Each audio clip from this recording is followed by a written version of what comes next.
name of God, the merciful, the compassionate. Welcome back in this session, the fifth session of the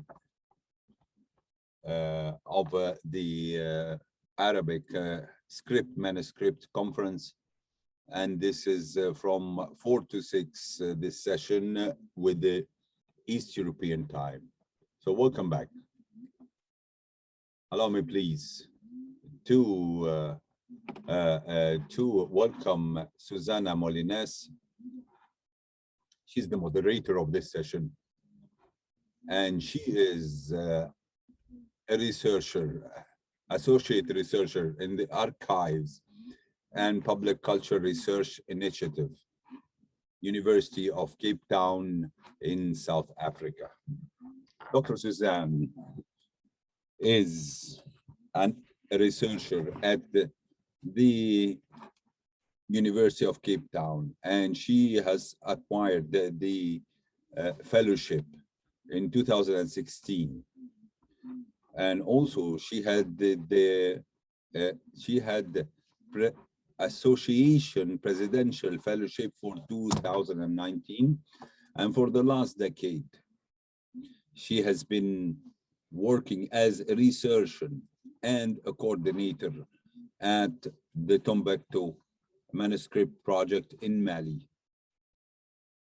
And she's part of the project events by organizing conferences, workshops, seminars on the history of the book and West African book and manuscript history.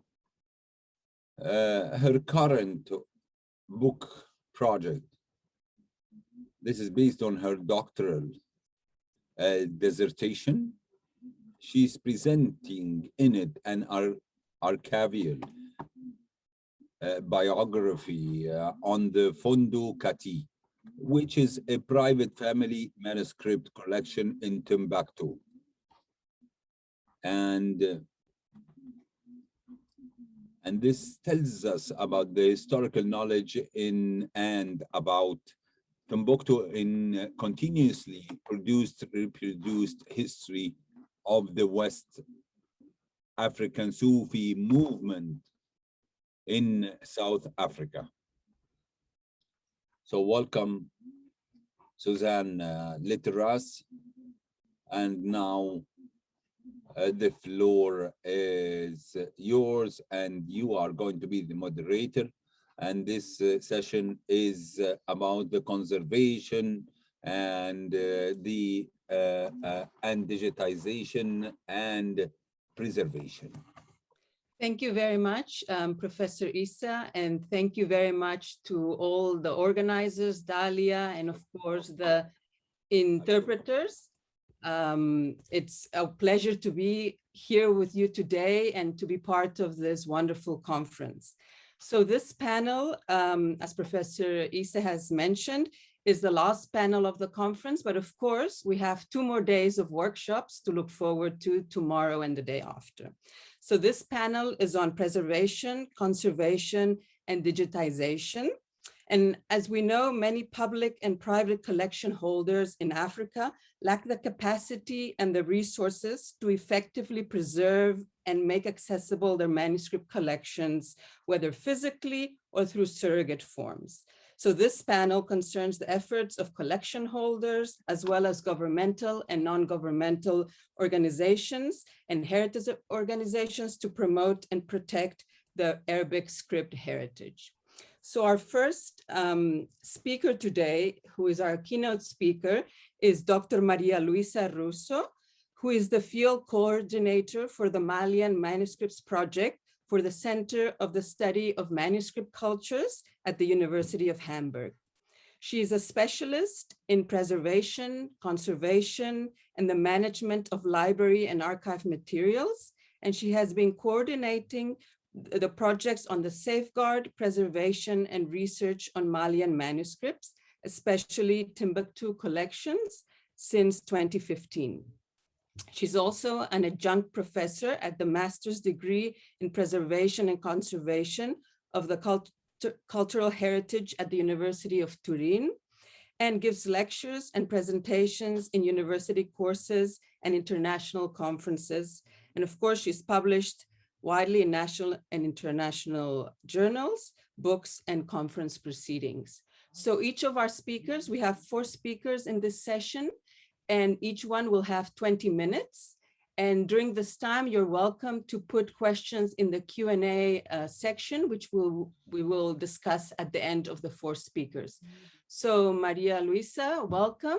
The floor is yours. We look forward to hearing about beyond the library's doors. Thank you. Thank you, Susana, for the presentation. I will show my screen. Can you see it? Yes, we can see everything very well. Thank you. Okay. It is a great pleasure for me to speak at this conference today, and really I want to thank the organizers for the invitation. The panel's title, Preservation, Conservation, Digitization, might sound as something very conservative, of course, embedded in the words themselves. Something meant to protect, but also somehow freeze the past. And its only connection with the future seems to be the goal of passing the heritage down to future generations. This image has some truth, but I think it risks being limiting and partly misleading if not addressed with actual links with society. The lack of this conceptual connection is at the origin of many of the issues we currently face in our institutions, and even more so for such specific heritage, which is manuscript collections in Arabic script. This applies both to local institutions in Africa, and I can speak mostly for Mali libraries and archives, on which I had the opportunity to gain experience in the last years, and in Europe. When I started ages ago to work as a book conservator, friends looked at me with a kind of curiosity.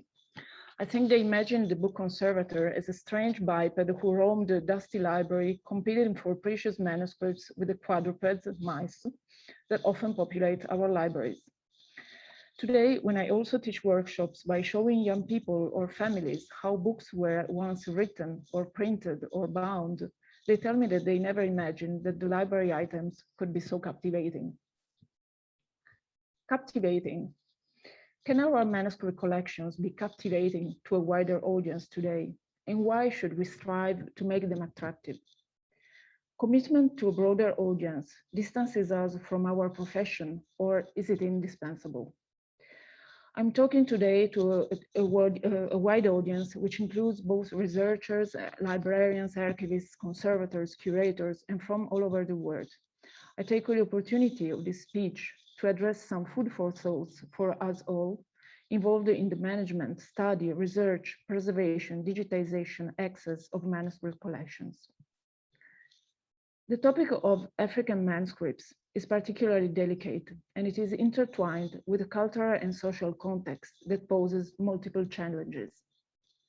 Talking about manuscripts means talking about library archives and information centers that are also centers for the conservation of heritage. These institutions' roles in their respective societies result from a long and often difficult process, as it often is in Europe. We are led to think that heritage is something ancient, precious, and has little to do with normal life of people. Even more so in Africa, where problems of greater urgency, such as work, education, or health, are often to be faced. But what if the library, with its patrimony of manuscripts, was among the places where education for citizenship comes to life? A center for the production of shared values also through cultural heritage. I believe that the topic of opening the library, the Center for the Conservation of Manuscript Heritage, to look beyond their doors must be faced from a double point of view. The value that these institutions assume is double: conservation of cultural heritage and library archive, a center for disseminating knowledge and information. The first concept brings us closer to the museum environment. Institutions that preserve manuscripts preserve a precious, ancient, and unique heritage. The objects kept there are unique. Their books are not replaceable, whereas in a publicly reading library, another copy is bought to replace the damaged one. This concept of uniqueness instinctively leads us to protect it with the utmost caution. The library becomes a museum, but the problem is that while museums have been often able to open up to the public to disseminate their heritage, manuscript libraries remain tied to an old concept of the museum as a somewhat holy place, the keeper of mysterious and largely inaccessible objects. In fact, very few people go to institutes that keep manuscripts. These are mainly researchers, scholars, and the accessibility is sometimes questionable even for this segment of the public. This overprotectiveness towards the heritage, which undoubtedly derives from a meritorious intent, has turned against the institutions themselves.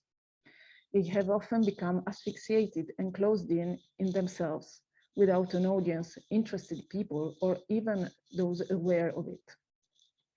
The chronic shortage of funds suffered by institutions that hold special collections also derives from the fact that heritage is not known. Why should public money be spent on goods that affect the life of a minimal segment of the population? The lack of communication is detrimental to everyone and to the institutions themselves. If we remain closed in libraries to preserve, digitize, and restore written artifacts that no one has access to, we feel like heroes of the past, but what future will our collections have?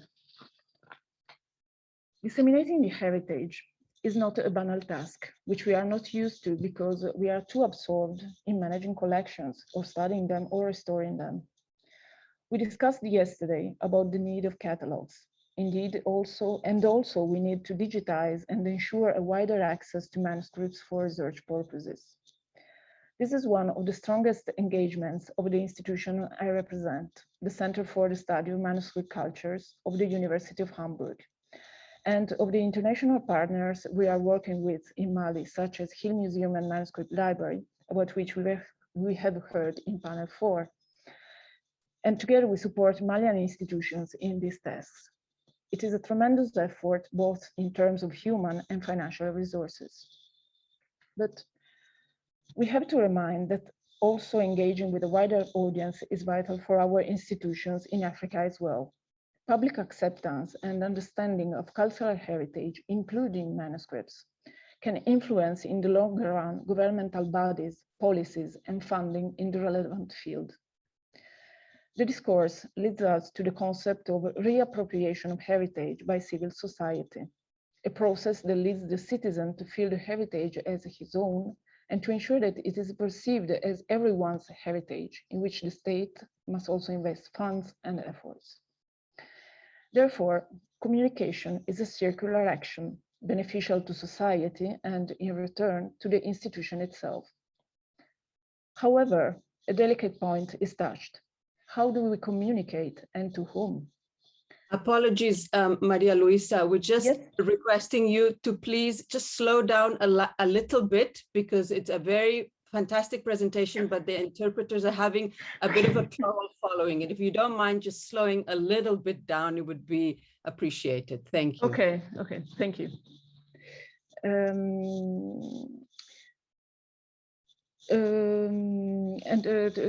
To ensure that cultural heritage is perceived as everyone's,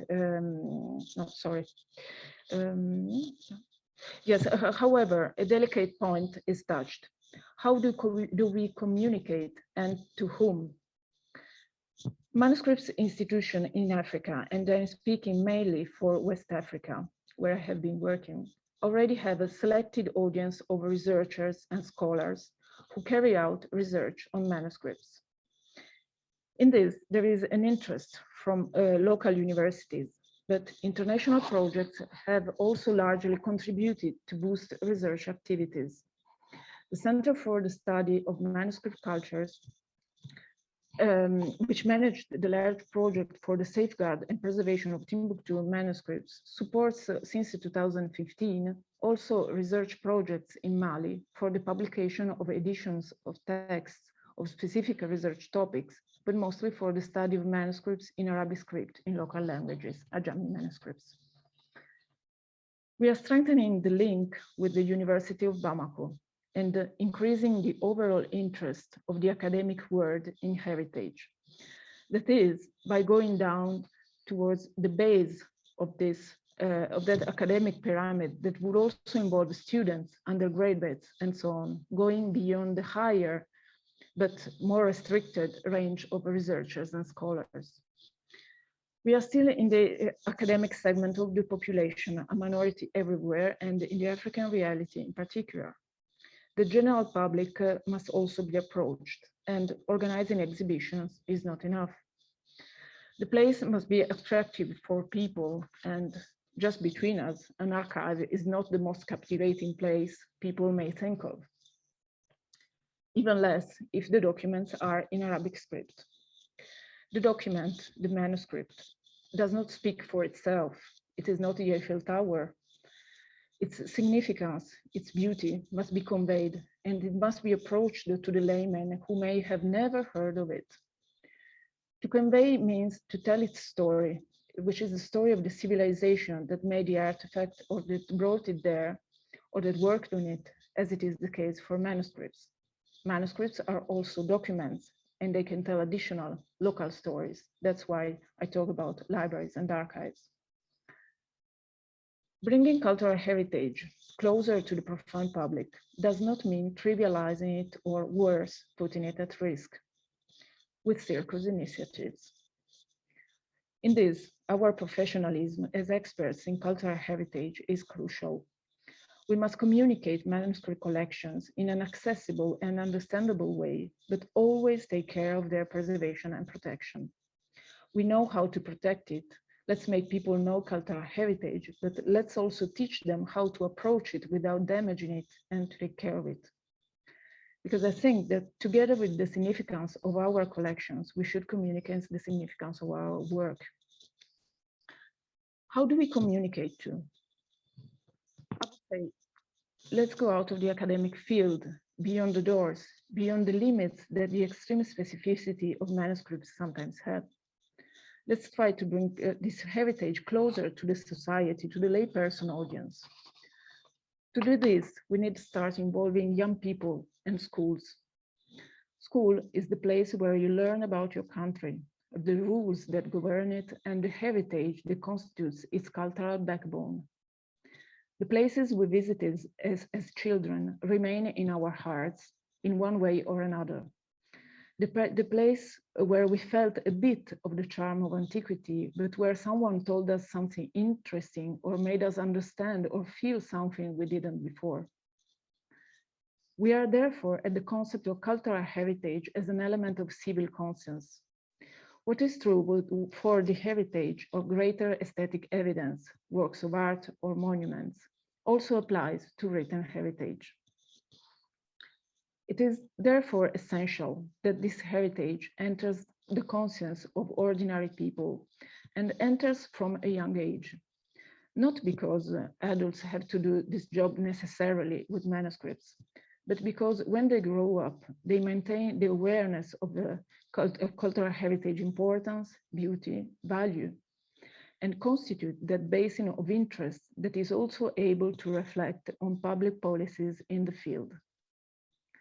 A bulwark of defense, too, of heritage against attempts to damage memory, against obscurantism, against extremism, against the pauperization of heritage caused by illicit trafficking. This last scourge, also and above, derives from a lack of awareness of heritage and from a scale of values in which immediate economic gain is more important than the preservation of heritage for future generations. Acting on the scale of people's value is a challenging, prolonged task. It is so in Europe and even more so in the African reality, where often inalienable rights such as work, health, safety are often to be strengthened yet. But it is a path that we have undertaken for years.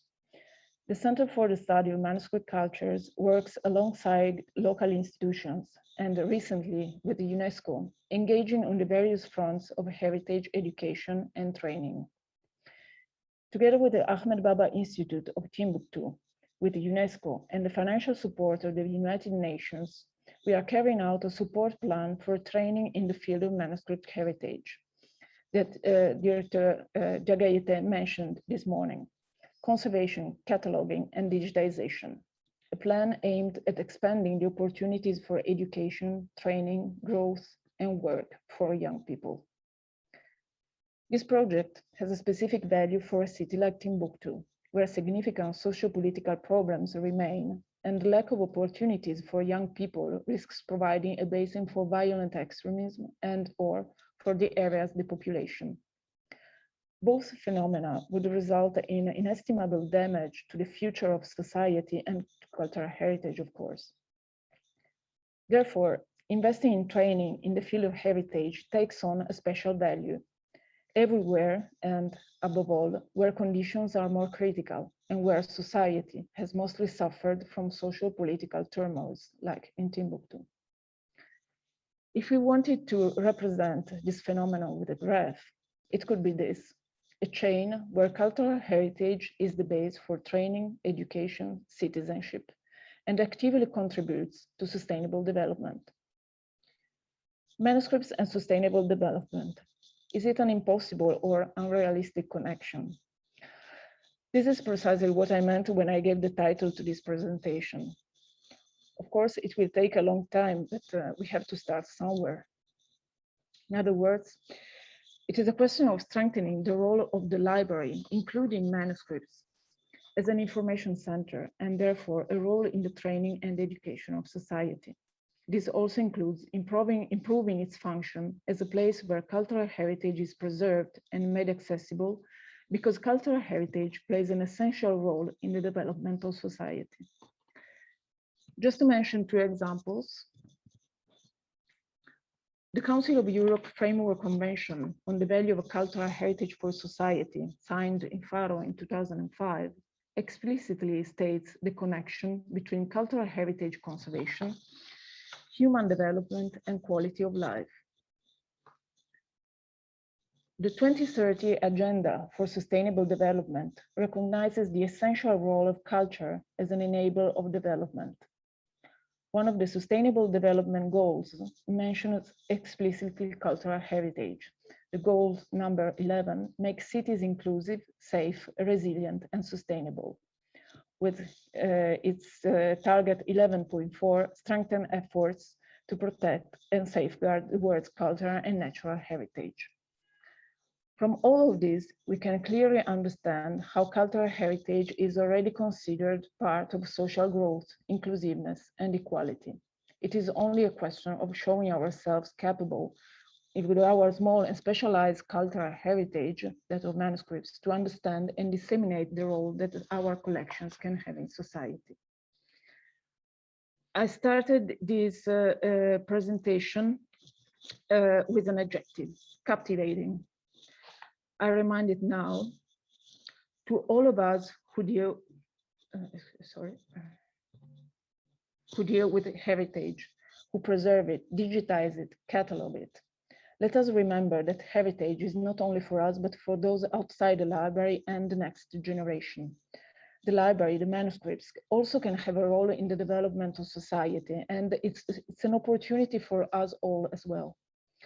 And I would like to remind this also to libraries who digitize manuscripts but are then reluctant to make images accessible, or to the conservators who perform long conservation treatments on individual manuscripts that will be closed in a cupboard for the coming years. I decided to address this topic in my speech because too often, and I do it myself, we rightly go into the technical aspects of our professions, but they slowly become an end in themselves. If I was to say something according to my experience, I think from time to time we need just to raise our head from the work table and resume a comprehensive overview, which is a job not only for cultural heritage, but for the people. I think one of the best guarantees for the preservation of manuscript collections for future generations is not only their material conservation, but the presence of this heritage in the cultural horizon of the new generations themselves.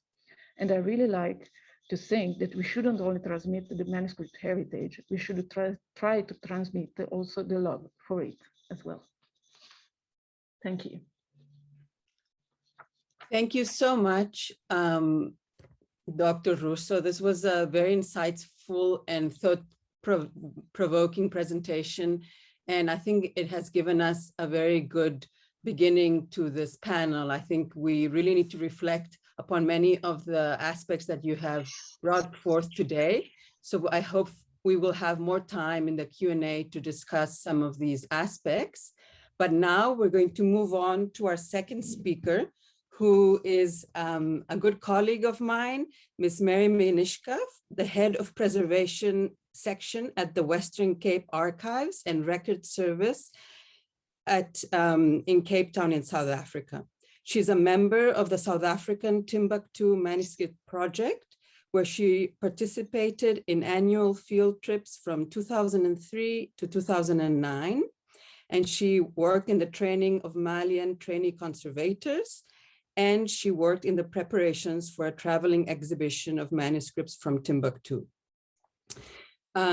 She studied book and document conservation at the Guildford College of Technology, and she has a BA degree from the University of South Africa, where she's currently working towards a completion on an honors degree in anthropology. Before working at the Western Cape Archives, she worked at the Parliament of South Africa's Conservation Center as bench conservator, and she's also a co-presenter on book and paper collection care for South Africa's first postgraduate program at the University of Pretoria. So Mary, please tell us about the Conservator as cultural biography. Welcome, you have 20 minutes, and please, if you can remember to speak slowly so our wonderful interpreters can keep up with us. Thank you very much, the floor is yours. Thank you, Susana, so much for that very kind introduction. I'd just like to, before I begin, thank not only the organizers, but the administrative staff that do a huge amount of work to get events such as this on the go, and our heroic translators, as well as panelists who've brought some wonderful and interesting topics. Right, let me see. Can you see my screen? Can you see my presentation? Not yet. There we go. We can see it now. Very Lovely. Good. Let's try and get the whole picture. Okay, right. Okay. The African continent is not only the birthplace of the modern form of the book structure, known as the Codex, it's also home to the three of the world's great bookbinding traditions: the Egyptian or Coptic Codex, that is the foundational form of the modern Codex or book form, as well as the Ethiopian manuscript, a variant of the Coptic Codex, as well as the Western African Islamic manuscript tradition, which is going to be the focus of this presentation. The African continent is also a place of the diverse professions and artisanal skills that give shape and form to the portable word. Practitioners of the so-called book arts, the paper makers, scribe calligraphers, leather tanners, and goods makers, bookbinders, and others. It is also the continent of the many actors of the document, that is, the many professions and occupations that centered around the making and use of documents and books: scholars, students, teachers, notaries, stationers, learned jurists, state bureaucrats, librarian archivists, etc. The human actors and the various aspects of the materiality of the book form and other forms of the portable word on the African continent are to be found nested within a welter of social, spiritual, and economic networks of circulation and exchange, as well as in far-flung regional and transcontinental networks of trade, communication and dissemination of books, both within the continent and beyond its shores, that is today slowly yielding to the efforts of researchers to unlock. The African continent is very much a participant in the global history of the book. A re-evaluation of Africa's place in the history of the book is well overdue, and the challenge that now lies before us is how to study that tradition in all its facets. One avenue of study lies with a consideration of the physical form and qualities or materiality of the manuscripts. Human beings make, use, modify, discard, destroy, and preserve objects. Material culture does not merely consist of things, but of the meanings and values they hold for people. Values and meaning are socially determined. Meaning emerges from the relationship between objects and people. And this relationship exists not only on a personal and individual level, but also at a public and collective level.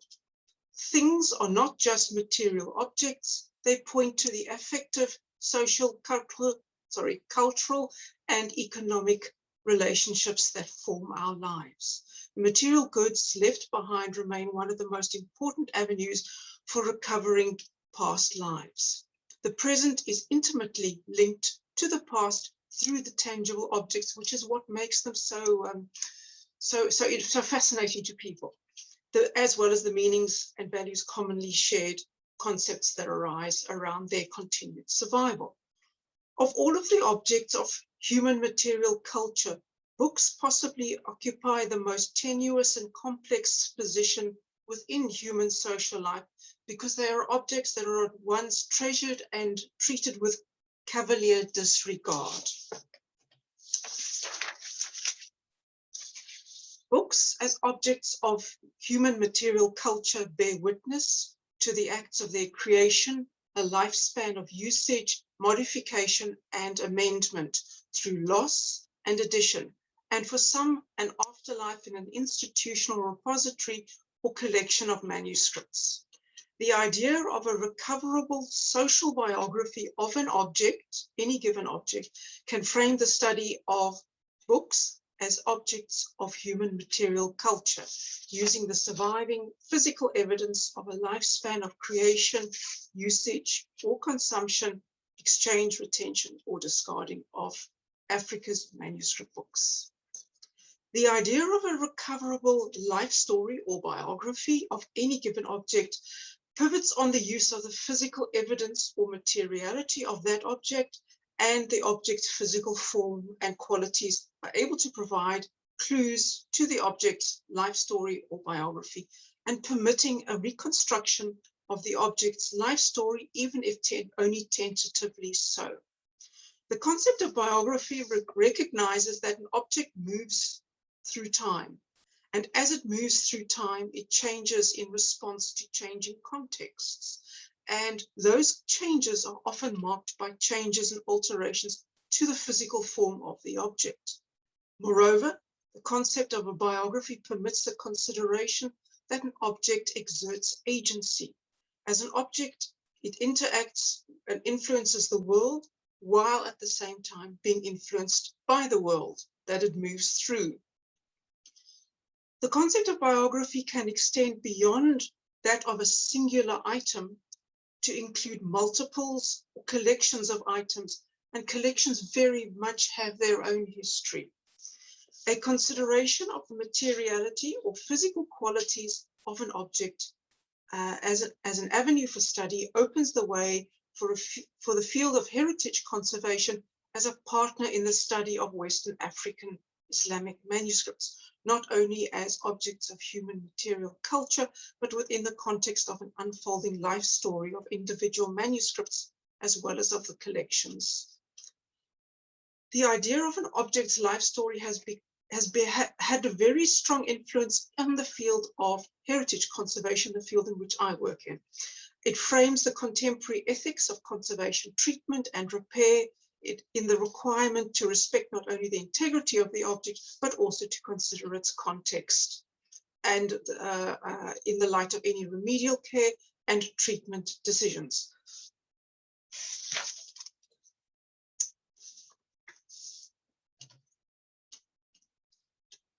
Right. My familiarity with the Western African Islamic manuscript tradition, which is the subject of this paper, has been through my work with the Manuscripts project of the Manuscripts of Timbuktu. Now, when we started working on the project, the conservation team, from the outset, it was very important and very evident to us that the task of devising appropriate and sustainable conservation interventions for the manuscripts, these decisions would have to be based not only on an understanding of the unique and challenging environment, the climate of Timbuktu, but also an understanding of the Western African Islamic book tradition. Critical conservation, care and treatment decisions would flow from our understanding of that manuscript making tradition. And what we found was that the manuscript cover conforms to the overall sense of the Islamic manuscript.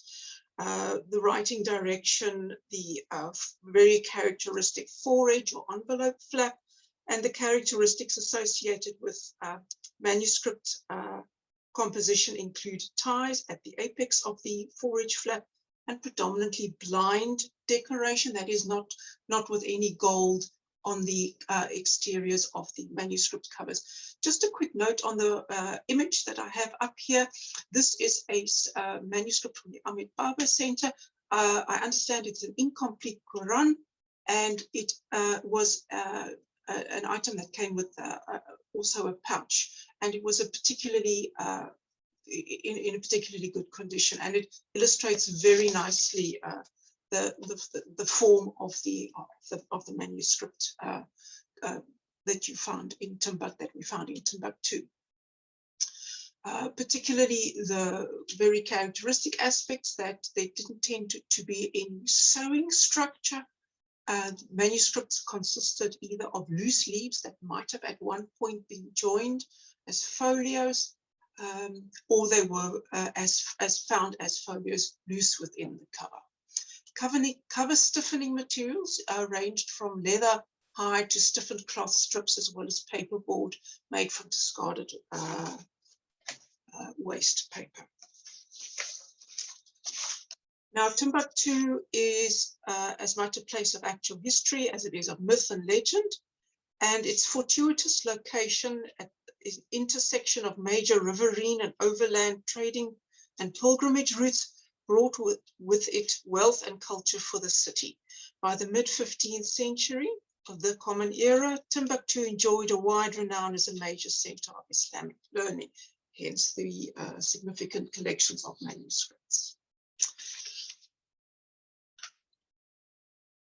Timbuktu is on the edge of the Sahel, and it has a particularly arid climate, which impacts significantly on the manuscripts. Yet, in a desert environment, we were finding significant evidence of water staining, water damage, and it was one of the things that we noticed quite quickly, and it was one of the things that were in discussions sparked conversations about traditions around the colonial period, when manuscripts were being effectively looted from the area, that manuscripts were hidden in wells or in caves and were somehow exposed to landing. But this is beginning the start of the manuscript starting to talk to us. One of the things that we encountered, or the things that we encountered when looking and working with the manuscripts is evidence of their making. And this particular manuscript was very interesting because we found a mastara, or a ruling guide, a calligrapher's ruling guide. This is now the evidence, the image. I'll just quickly flip back if I can. The manuscript cover is open, and the mastara is to be seen, and this is the mastara flipped over to show the string threaded through the leather.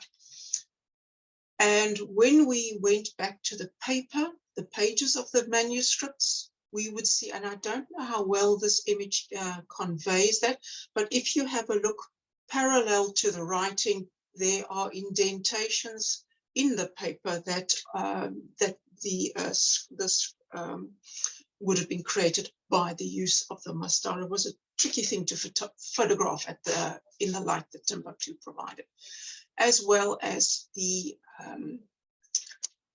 practice of polishing, burnishing the paper, often using multiple applications of a glazing mix, thin down paste and polishing in the course of the writing of the manuscript.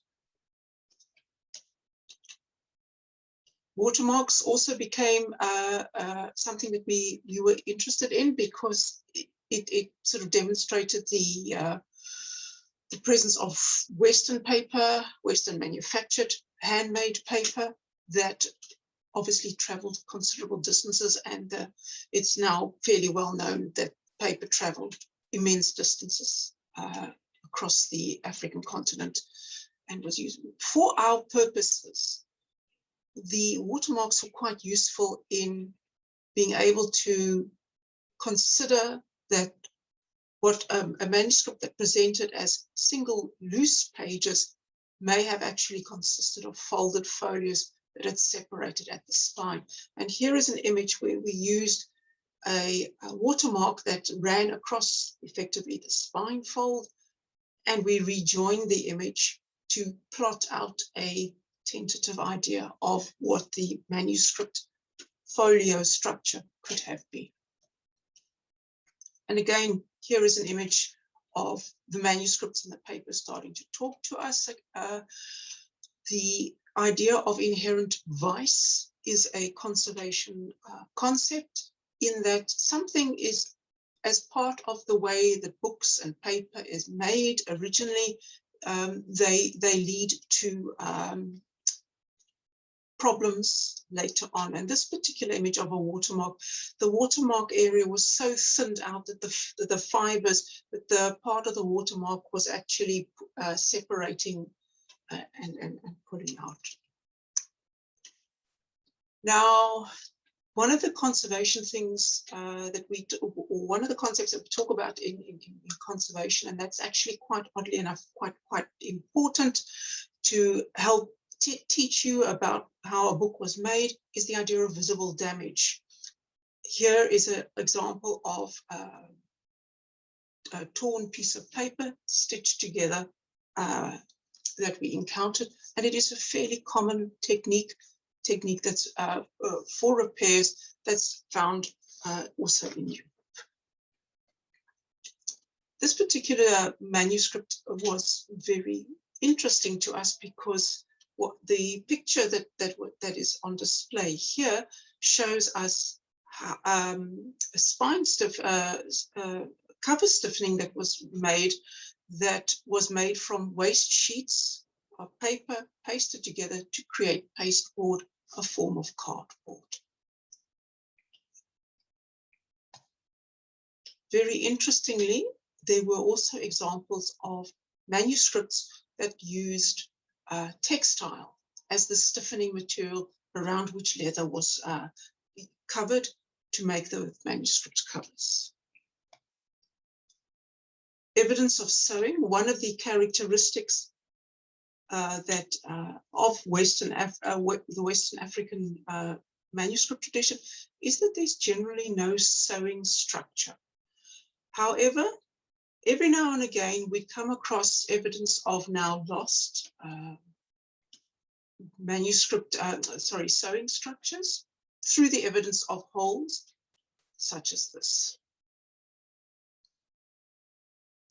So as part of our work in Timbuktu is we try to understand the artisanal skills of leather making in order to try and see how we could use locally produced materials in the conservation of the manuscripts in order to make a positive contribution towards the local economy.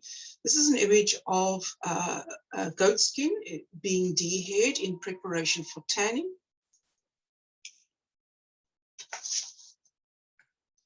And one of the Conservator trainees here who was a very skilled leather craftsman.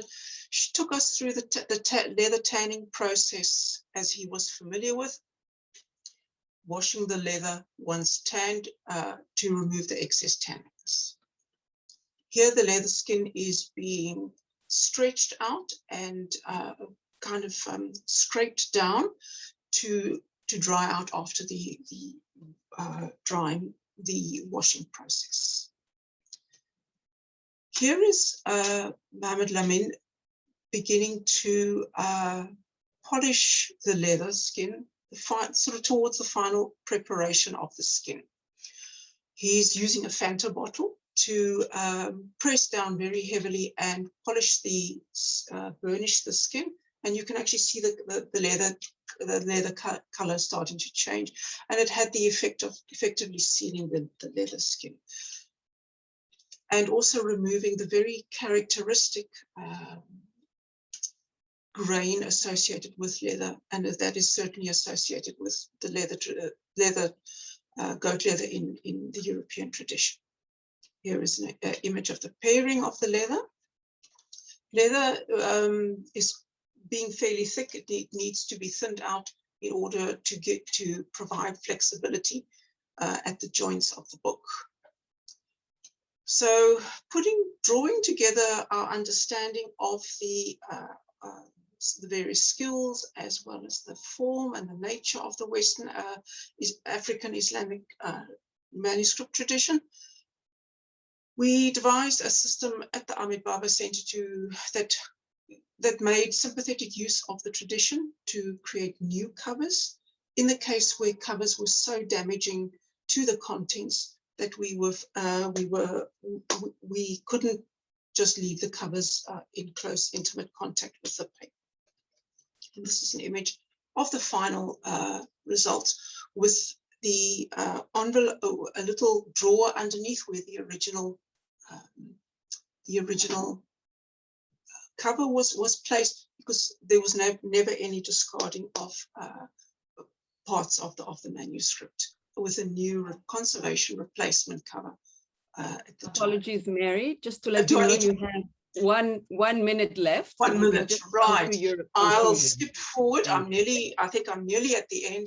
And this is just an image of how we devised a conservation replacement cover that also doubled up as a sort of a 4-flap folder that completely enclosed the damaged text. We also created support pillows for covers that needed a pillow made. And in conclusion, there's a lot to be done in the study of the Western African Islamic manuscript tradition. Regional variations of the Western African Islamic tradition remain very understudied compared to other manuscript traditions, and much remains to be studied and understood regarding these traditions, as well as an acknowledgement that they are still living traditions and by no means ossified traditions. Thank you very much. Thank you. Thank you so much, Mary, for your enlightening presentation. And I was very happy to hear the part about the importance that you place on the social biography of the object. And I think this is something that has really been very little studied and is really missing from many of our manuscript studies in Africa. So thank you for your presentation.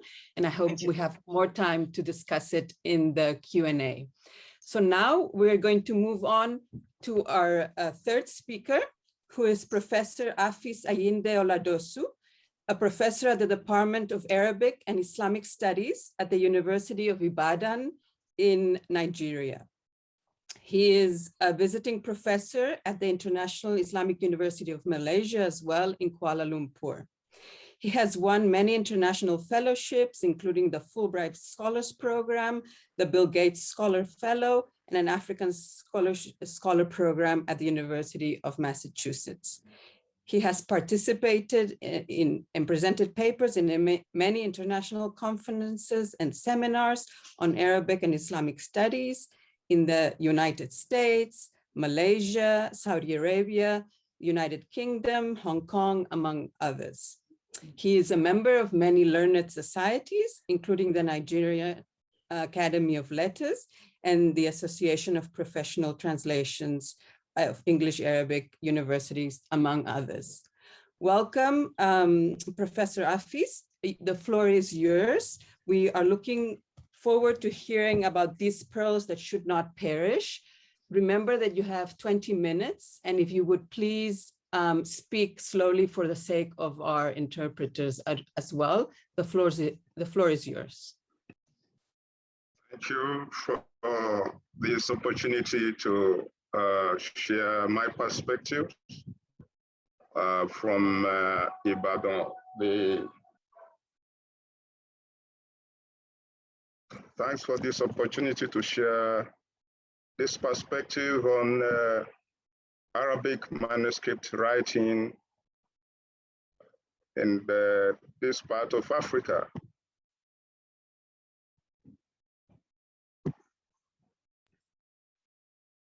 Go ahead, we can hear you. Oh, okay, thank you. My paper is titled, These Prayers Should Not Perish, Arabic Manuscript Collections at Ibadan, and the necessity for preservation of African Islamic heritage. My title, just as has been seen in previous presentation, for me, there is a very deep connection between Arabic manuscript writing and Islamic heritage, particularly in West Africa. This is also very, very important due to the challenges the faith is facing in the present times. I want to share the page, the presentation. Would you like to share it, or would you prefer the organizer? Yes. Yeah, I like to share. I like to share. Go ahead. You just push share screen. Yeah, I'm trying to do.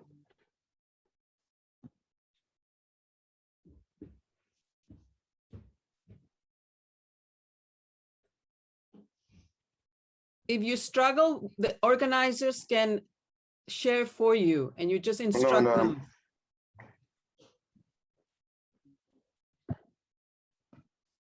I think you can see, it is? We can see. Thank you very much. Yeah. We can see it well. Thank you.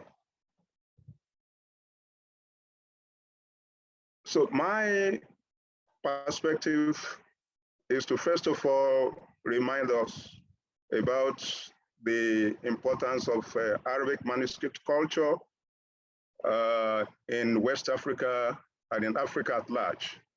I begin by saying that all discourses and discussions about Arabic manuscripts represent patrimonies of the 18th century Islamic revivalist movements that took place across parts of this continent.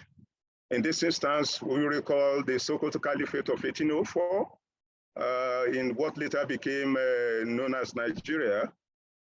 We also recall what I always refer to as the intellectual caravan that saw the influx of scholars from outside, West Africa, who came to this part of the region with the sole intention to proselytize and spread the words of Islam. Relevant in this direction is the fact of pilgrimage to Mecca and Medina. Those were days when Africans or West Africans, Nigerians would travel to Mecca, spend a year, 2 years, 3 years, sometime before they came back. And once they came back, it's usually with goodies, including Arabic manuscript writing. I also allude to this fact that the Arabic Islamic manuscript collection contains a vast data on a number of topics like theology, politics, law, education, etc. They contain indispensable sources for scholars and researchers in different fields of learning, not only in Arab Islamic learning. Arabic manuscripts writing that we have access to here are repositories of real data on the biographies and the contribution of prominent late 19th and early 20th centuries Arab Islamic scholars in this region.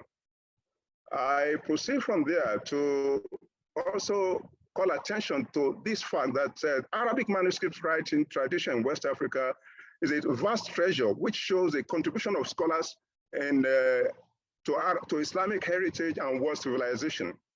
It's a tool for enhancement of knowledge and understanding of the historical, cultural, and socio-economic development of Muslim societies across ages. They are written testimonies to the skill of African scientists. I mean, this is also gleaned from some of the manuscripts available to us in fields such as anatomy, mathematics, chemistry, medicine, and climatology, all of which were inherited from the Middle Ages. This is very, very important. The establishment of certain academic or research programs in some institutions and universities in part of this region, I mean, West Africa, necessitated the gathering of Arabic manuscripts for teaching and research purposes. I'm referencing University of Ibadan, where the Department of History wouldn't have enjoyed the privilege that it enjoys today had it not been for that effort, for that contribution and the tireless efforts of professors like John Unwick, who came to this part of Africa, took time to study Arabic manuscripts, and eventually made argument, presented argument for the founding of the Department of History. They depended on Arabic manuscript writing for that to happen. Arabic manuscript collection in Nigeria constitutes works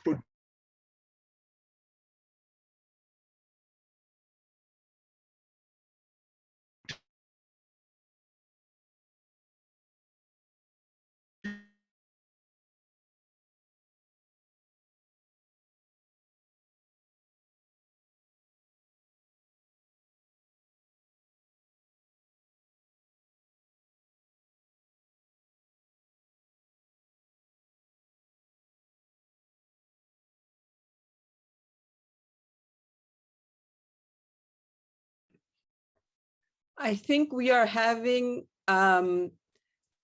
slight problems with the connection with Professor Afis. I cannot hear him at the moment. Yes, I think he is having connection problems. So what we're going to do, if our next speaker, are you available to present right now? I think we're going, Professor Afis, are you back? Can you hear us, Professor Afis? We are struggling with your connection. Perhaps it would be better if the organizers can share your presentation on your behalf, because it takes sometimes too much connectivity to do it from your side, if you don't mind. Can you hear me? Please unmute. We cannot hear you.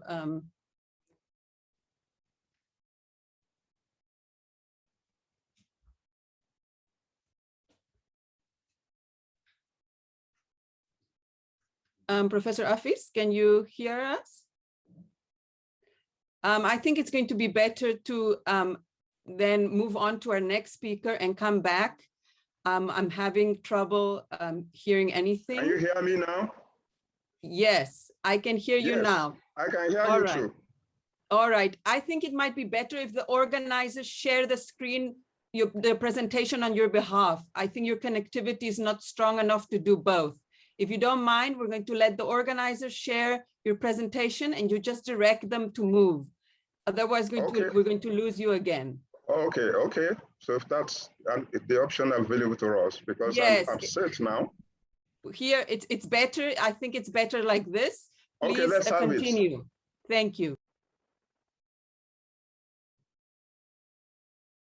Please go ahead. Yeah, so I was saying that Arabic manuscript writing tradition in West Africa also feature, also came into being as a result of that that conscious effort to access African history. At a time, the notion was rife that Africa had no history. And that was what led to the establishment of Department of History in part of this region. The next slide talks about the current situation in the field now. I'm talking about Arabic manuscript collection at University of Ibadan. I have a series of slides that show the current situation of the manuscripts. Is this slide? Yeah, here now. Can you see this slide, please? Yes, we can see it. We see the image. Yeah, so this is the image of the University of Ibadan Library, where the Arabic manuscripts are currently domiciled. We also have another center known as Center for Arabic Documentation, where some Arabic manuscripts are also being kept.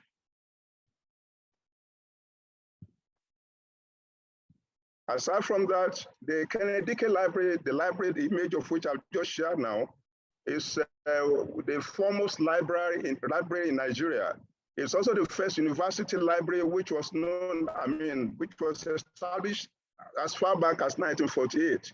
The library inherited 18,000 volumes of Enrica's collection, donations of about 15,000 volumes of scientific books, amongst others. With reference to Arabic manuscripts, the collection was started by Professor John Hornwick, ably assisted by foreign scholars, including W.E.N. Kendall and other African scholars like Khalil Mahmoud, D.M. Last, M. Al-Hajj, Al-Masri, amongst others. Reasons for this, as I mentioned, was to challenge the notion in the West, that Africa had no history, that Africans did not know how to read and write. So as at that time, the urge and the desire to gather Arabic manuscripts was likely to dispel this notion. The total number of items gathered at the time, up to the early 1970s, were about 600. They were housed, the library at Ibadan contained a section known as the Africana sections, where the manuscripts are presently being kept. The picture below speaks to the topic of preservation. The topic of my presentation, proceeded from the challenges I saw, that I encountered going by my research, my efforts to begin to work on this, in this field. Here you have, there are two types of Arabic manuscripts at the University of Ibadan Library. The first one are what I refer to as bound Arabic manuscripts. That's the image you see here. These collections are Arabic manuscripts, bound copies. They were gathered from parts of the country, including this part of Nigeria, the Yoruba land. The next slide, please. Then these are unbound Arabic manuscripts. You could see they are bound together with ropes. They are bound together with ropes just to ensure that they are not, they do not suffer, they are not stolen, they do not suffer those threats and risks that we know of, that we know of, that they are currently, experiencing. The next slide, please. Now, this is a section of the Arabic manuscripts in the library. You could see the state here. These are the shelves. This is a picture of the shelf where some of the manuscripts are kept. You could see that this is not ideal, but this is the situation that we currently have there now in the library. The next slide, please. Now you have a Muslim sister, a librarian by name Hadia Hassan. She is the assistant librarian in charge of Arabic collections in the library. These are images, and she's standing beside one of the shelves in the library containing the Arabic manuscripts. The next slide, please. I'm sorry, and unfortunately, this is an image. This the entrance to the section, to the Arabic manuscript section. This shows the kind of challenges I'm talking about. This speaks to the current situation of things in the library. Next slide, please. This is a section where readers of, those who want to access data, the books, the manuscript in the Arabic section, this is a section for them in the University of Ibadan Library. The next slide. This is the other section of the library. It is the fourth floor of the Arabic manuscript section of the library.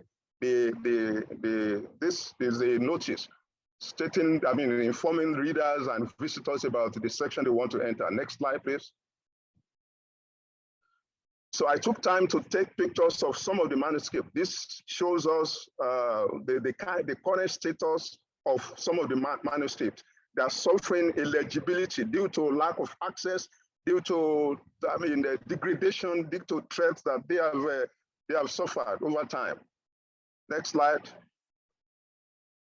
This is another copy of the manuscript that are available in the library. These are photocopied. It is a photocopy of an original manuscript, but you could see that it's largely, it's hardly legible for readers. Next slide, please. There's another shelf of the manuscripts. To the right, you have the manuscript kept on this section of the library. Next slide. You could see that this one contains a bibliographic page of a typical manuscript in the library. You strain your eye in order to have access to the information there, but you know, this evidence, this shows that things are in a very parlor state presently. Next slide, please. Ditto for this, picture of a cataloging details of a sample manuscript. Next slide, please. So Arabic manuscript as University of Ibadan Library, issues and challenges. It is axiomatic that despite its contribution to the making of African history, Arabic manuscript writing has not enjoyed the necessary support of stakeholders across the continent. But having listened to presentation from colleagues since this panel started, I could see I envied our colleagues in Mali for the kind of patronage and support they've been receiving. It's my hope that maybe, in a short while, Ibadan, Nigeria would enjoy similar support. The Department of Israel, which I mentioned the other time, was established due to the data garnered from Arabic manuscript writing in the earlier and mid 20th century. That department, ditto for others, are no more giving Arabic manuscript writing any concern that they deserve. Lack of interest and attention are evident in lack of funding, inadequate manpower, and near total neglect. Challenges posed by librarians was also uncanny. I'm saying this because before this conference, I visited the library several times. But each time you go there, you'll be told that Arabic manuscripts are kept in a very secluded place. Just as I've been mentioned by the previous presenter, it's like you can't just have access to it. The access to the materials there would only be possible whenever the Alhaja Hassan is around. But in instances where she is not available, then there will be no access. Aside from that, the space for Arabic and Islamic manuscript is restricted to staff, to few staffs. Students cannot go there, students cannot have access. Then there's no expertise, expert to handle the collections professionally. Next slide, please. The materials are not easily accessible because of the library routine. Material that exists in individual private custodies cannot be adequately identified and recovered. The manuscripts on the shelf are a mix of originals and photocopies of varying degrees of legibility, which I've hinted at a short while ago. Next slide, please. There is acute lack of cataloging of available materials in the library. This is a result of my encounter with the librarian before Hassan eventually stepped in to assist. Acute lack of standard framework for codification and classification gleaned from the manuscript consulted. There's acute lack of Arabic archivists in Nigeria, in Ibadan. I'm talking about Nigeria and our situation here. There's acute lack of those who specialize in Arabic archival materials. Material that exists in individual private custodies cannot be adequately identified and recovered. Material that exists in individual private, some items, particularly those originating elsewhere, exist only on microfilm. The microfilm kept in metal drawers are beginning to deteriorate. Some joint manuscripts of different topics are no more readable. Next slide. Way forward. Our efforts should be geared towards the protection of Africa's intellectual, cultural, and material heritage through the preservation of Arabic manuscripts. Having listened to presentation from colleagues from a part of West Africa, I'm inclined to suggest that we need more collaboration at the regional level. So I'm saying a working group on Arabic manuscript writing in West Africa should be established that would comprise scholars from Nigeria, Ghana, Mali, Senegal to form collaboration and work in synergy. We also need to recruit requisite quality personnel to handle Arabic manuscript by universities across the region. Librarians and archivists should be sponsored for training on preservation and conservation of Arabic manuscripts. This needs no emphasis. Unimpeded access should be granted to staff and students with interest in Arabic manuscripts in libraries across the region. And I'm talking about the situation here specifically in Ibadan. Next slide, please. There is urgent need to digitize the manuscripts that are available here now. Not to do that, failure to do that will lead to the loss of these wonderful materials, and that will have great implication on Arab Islamic culture. There's need for provision of adequate infrastructure. You go there, there's no air conditioners, there are no fans there. These are matters needing urgent attention.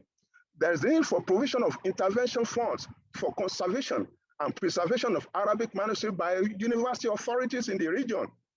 We need appropriate cataloging of the available manuscripts for easy access. There's need to organize a series of workshops for local religious scholars with a view towards gathering new Arabic manuscripts and introducing graduate students into the field. I'm wondering whether this can be seen. This represents collection of manuscripts that I inherited from my father. And as you could see, if why not for the fact that I did that, the manuscripts are in a very, very weak state now, it needs attention. So, and I have no doubt in my mind that there will be countless number of similar, of quality materials like this with local scholars waiting for collection and conservation. I'm also inclined to suggest that we need to make conscious effort to sponsor our graduate students in Arabic and Islamic studies to specialize in Arabic manuscripts writing, so that the huge wealth of knowledge and the data information on Arabic, Islamic learning and culture that are embedded in materials like this will not be lost. We also need some translation of some of the manuscripts, particularly those with important insight into challenges confronting humanity. When you read some of the manuscripts, you see the engagement of those scholars with some of the challenges we are facing today. The last point I will make is that we need Arabic and Islamic learning the department where Arabic and Islamic studies are being offered. There's an urgent need to introduce codicology. That course needs to be introduced, where students will be taken through the whole theology and the technology of Arabic manuscript critiquing, so that we can begin from there and begin to have new set of scholars who would replace us when eventually we step aside. So I want to thank you for the opportunity. Thank you. Thank you very much, Afis, for your talk and the challenges about the collections in Ibadan. Thank you very much. We were going to pass to our next and last speaker for this afternoon, who is Mr. Ahmadu Girei, a research fellow at the Center for Trans-Saharan Studies at the University of Maiduguri in Nigeria. He has a BA in Linguistic Fulfulde and an MA in General Linguistics from the University of Maiduguri. He has worked in the Ramat Library at the University of Maiduguri, and he was the head of the Center for Trans-Saharan Library from 2006 to 2016. And he has published articles related to Arabic manuscripts. So we look forward to your presentation. You have 20 minutes, and please go ahead. Thank you very much. Thank you very much. Assalamu alaikum. Alaikum salam. We can hear you. Please begin. Okay. As you have said, my name is Ahmadu Girei. The title of my selected address to deliver is first emergency action on preservation, conservation, and digitization works on the Travails of Insurgency on Arabic manuscripts, heritage, a case study of Bama, Gubio, Konduga, and Magumeri local government areas in Borno State. The insurgency in Maiduguri, the Borno State, became an impetus for the destruction of local, national, and global heritage, reflected either in manuscripts, relics, monuments, temples, and shrines, etc. The series of destructions affects the various scenarios in the sub-Saharan region. Several devastating instances occurred with the rise of the so-called Islamist radicalized group. First, in the northeast region of Nigeria, whose history dates back to 1982 with Maitasina group, staging a rebellion at Bulungutu, Maiduguri, against both residents and residents of the area and the security operatives. This was calmed down, even though it erupted in Kano and Yola under the leadership of one Musa Makaniki. Boko Haram crisis started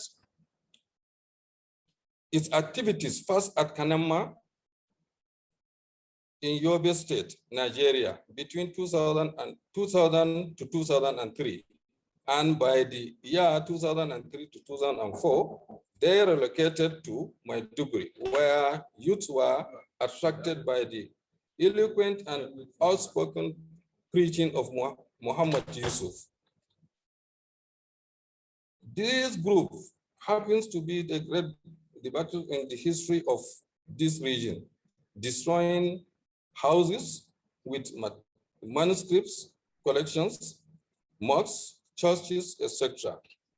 The effects of the Arabic manuscripts heritage in 4 local government areas. Bama has witnessed series of Boko Haram insurgency.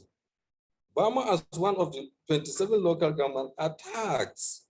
Most of these attacks targeted clerics and Islamic scholars, while other attacks has been carried out in people's houses, mosques, business areas, and markets. In most of the attacks, the houses buildings were so badly damaged that they could no longer be used. When houses are burned down, it is not only the rooms that are lost, leaving children with nowhere to sleep, but thousands of Arabic manuscripts heritage collections also got lost. The ulamas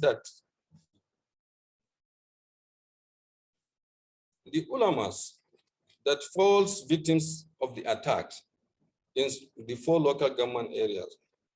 So in Bama local government area, 11 ulamas were randomly selected among hundreds with the ages ranging from 82 years old to 42 years old, like Bawali, Bagoni Kime, and Bagoni Abba Malumbe are all Juma Mosque imams of Shehu of Bama's Palace, Imam of Kasugula Ward, and Imam of Asibiti, respectively. All the selected 11 ulamas has large number of Arabic manuscript collections, both original and print copies, inherited from their father, got burned or lost during the attacks. 2 villages surrounding Bama were also victims of the attacks. These are Mayamti and Russo, where Malam Mate, a 45 years old, his house was burned down with large number of Arabic manuscripts under his custody. And Goni Yayai, 75 years old, of Russo, also lost everything in his collection. Gubio, the second local government in the study, on 23rd May 2015, Boko Haram insurgents attacked Gubio town, burned houses all over the town. There were 489 households that were affected, out of which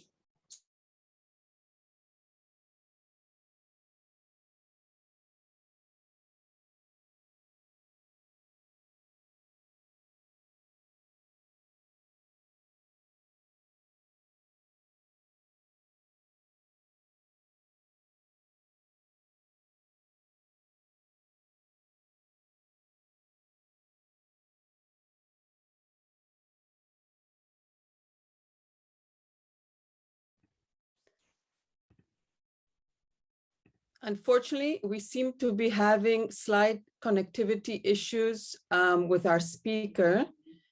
Mr. Ahmadu, can you hear us?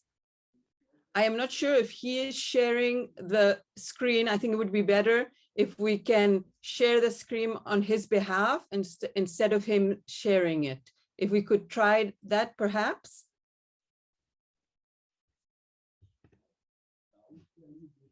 Maybe apologies to our participants and our other panelists. We seem to be having connection issues. Let's see if we can get Mr. Ahmadu back, and then we can, the organizers can share the presentation rather.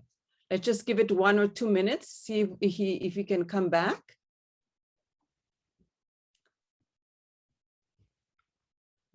I apologize for this. Unfortunately, this is the reality though, and I think it's another issue to be very aware of, is that in many places on the African continent, connectivity is an issue. And this is something that needs to be raised precisely when we speak about preservation and conservation and questions of digital access. Because what happens when your connectivity is difficult and bad? We are now going to see if we can get our speaker back. I am not sure, I cannot see him here, unfortunately. Otherwise, we can always go to a few questions from our speakers, and then we can, when our, we can always come back to our speaker. Shall we do that? I see no one else. Perhaps if the other panelists that are here with me, if they would like to switch on their videos, and then we can maybe just discuss some of the questions that have come up in the meantime. I think that perhaps will be the question. So Dr. Russo, here's some questions for you. One of them was asking if you agree with the view that the responsibility for preserving manuscripts, human heritage, falls on the burden of states, and is the work of the state to establish a special commission for manuscripts whose competence is to collect the manuscripts, to carry out restoration, to carry out technical operations. And he asked if you agree with this point of view, and he finds that the most dangerous part would be to put all the digitized manuscripts online, and that everyone should have access to all peoples, not just the state that owns it. If you can advise on that, that is one question. And then there's another question for you, Dr. Russo. My question is how to make these books reach educational programs in schools to introduce African identity. All right. We seem to be, we'll stop here. We seem to be back. Okay. Yeah, apologies. Dr. Ahmadu, I think it's better if you allow the organizers to share the screen on your behalf. Please stop sharing your screen because of connectivity problems. Let the organizers share it. If you don't mind, it will assist with the connectivity problems.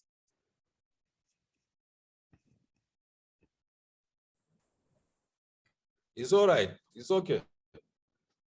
Yes, okay. Rather let the organizers, Konduga they're going to share the screen and then you can speak, please. Thank you very much.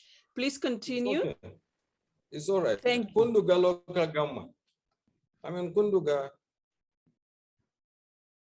local government area. Not Bama, Konduga next, please. Next. Next.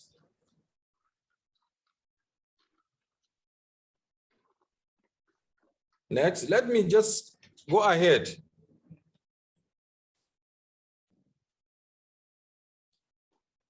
It's okay, it's all right. So Konduga, the attacks in Konduga local government include some villages like Alau, where there are Islamic schools burnt down.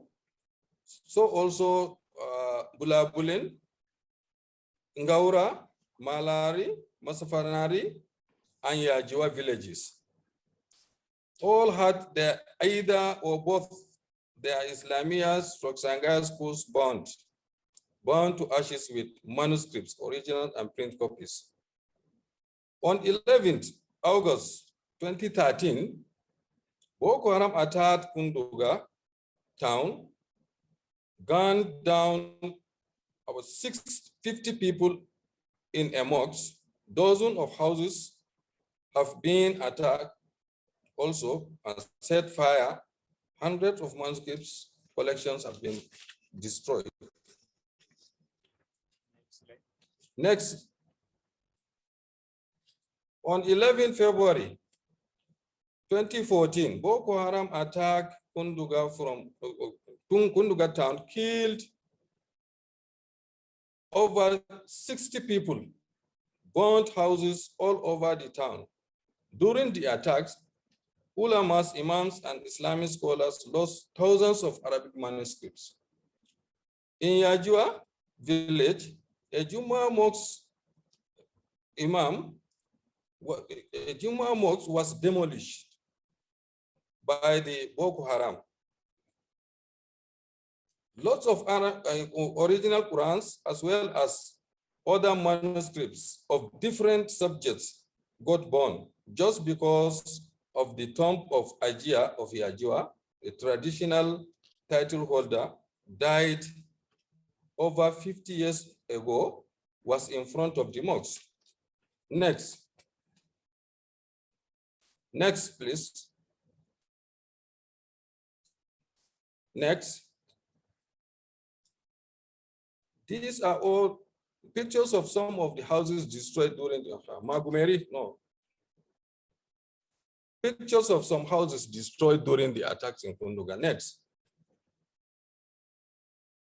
Next to Magumeri. Okay. Magumeri town had witnessed a series of attacks, but in Allah's mercy, no house with Arabic/Ajami manuscript collections got burned. 3 ulamas have been identified with large number of Arabic/Ajami personal manuscripts collections, along with number of the original manuscripts of their father and grandfather in their custody. They are Sheikh Kaka Goni, 50 years old, Goni Abba Goni, Sulumi, 45 years old, and Goni Abba, 67 years old. Next. Next. Okay. Some villages surrounding Magumeri that had serious Boko Haram attacks. Kurmi is one of the village whereby Goni Bukar Tambare, 70 years old, is their Juma mosque imam. During the attacks, the Boko Haram stolen his horse and evacuated the whole store of his Arabic manuscript collection of thousands originals and print copies. Chamti village, Gwani Fanami, a 50 years old, was killed during the attack. He has Islamia school with a reasonable number of students. Also, he has a lot of manuscripts in his collection, but all were bound down. Mayamti village, Malam Mete, 45 years old, was adopted by the Boko Haram sect for 2 years before getting his freedom. His house was burned down and he was relocated to Cameroon. Goni Awanami, 67 years old, is the Jumu'ah Mosque Imam of Mayamti village. His large collection of Arabic manuscripts, 80% were originals. The remaining were print copies, but he lacks knowledge on how to preserve or how to conserve them, talk less of digitization. Next. Next, please.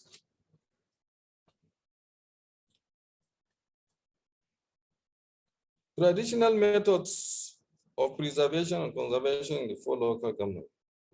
The way and manner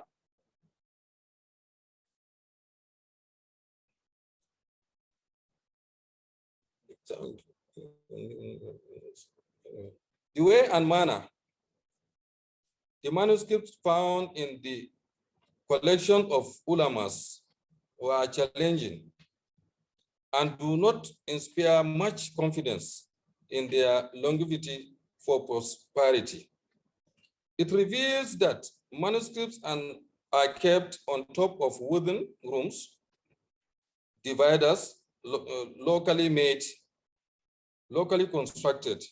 Yes, some are in good condition, but others are on the verge of being decayed. The manuscripts in poems, inculcations that do not have cover, but were put together inside one leather cover to make voluminous heap that could not pass for a volume to an ignorant look. Conservation. Next.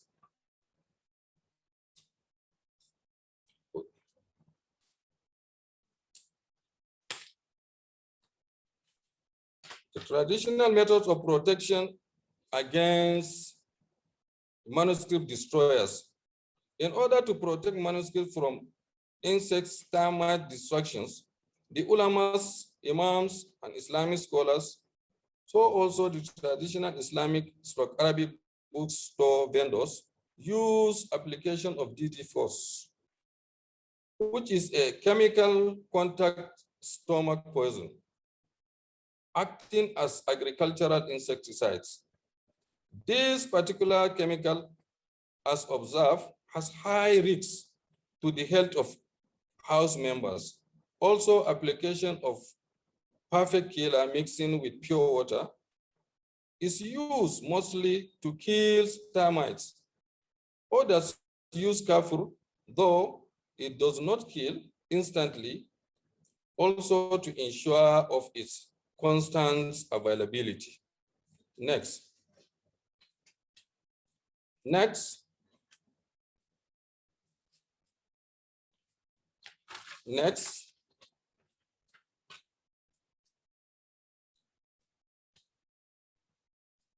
On the issue of digitization, this study reveals that there are manuscripts in the collections of ulamas, imams, and Islamic scholars, thousands of which are inherited manuscripts, while others are in their custodies of the heirs to deceased owners. Thereby, sometimes becomes a problem on how to have access to some of these manuscripts.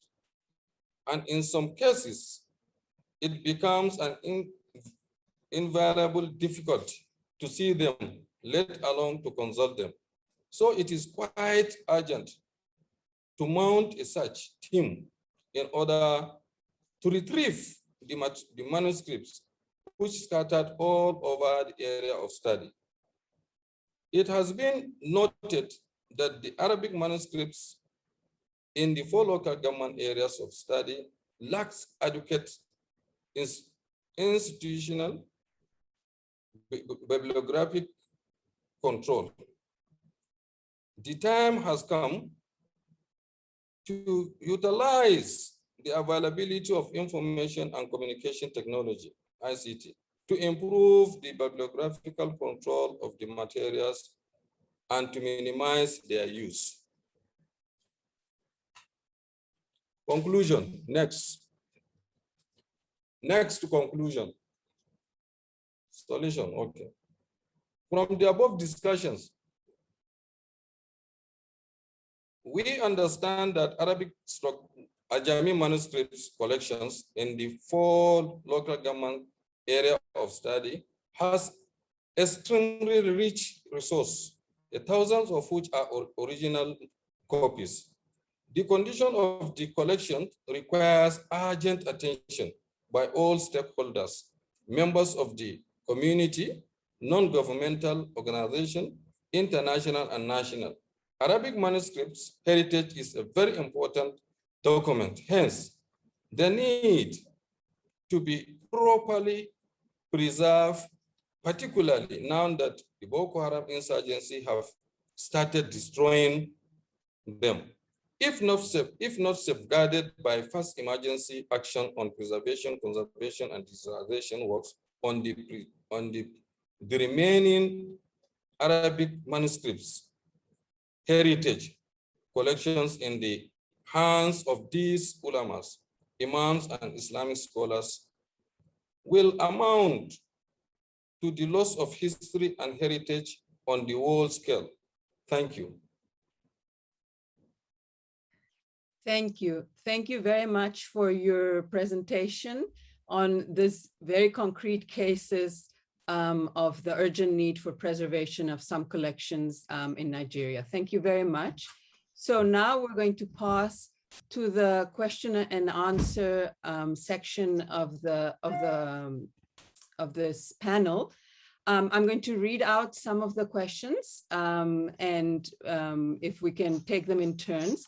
So I'm going to read the first couple of ones for Dr. Russo.